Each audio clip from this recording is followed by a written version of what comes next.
ముస్తాబు అయ్యారు అమ్మాయి గారు, ఏం చెయ్యమంటారో చెబుతారా మీరు?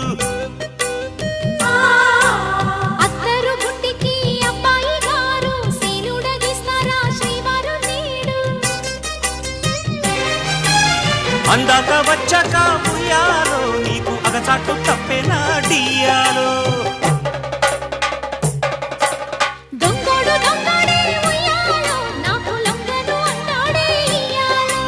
సర్దుకుపోతే ముద్దు ముద్దు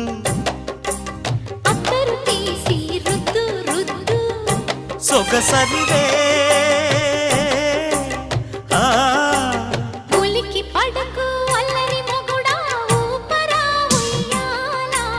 సరసమాడే సమయమిపుడా, ఆపవే నీ గోల.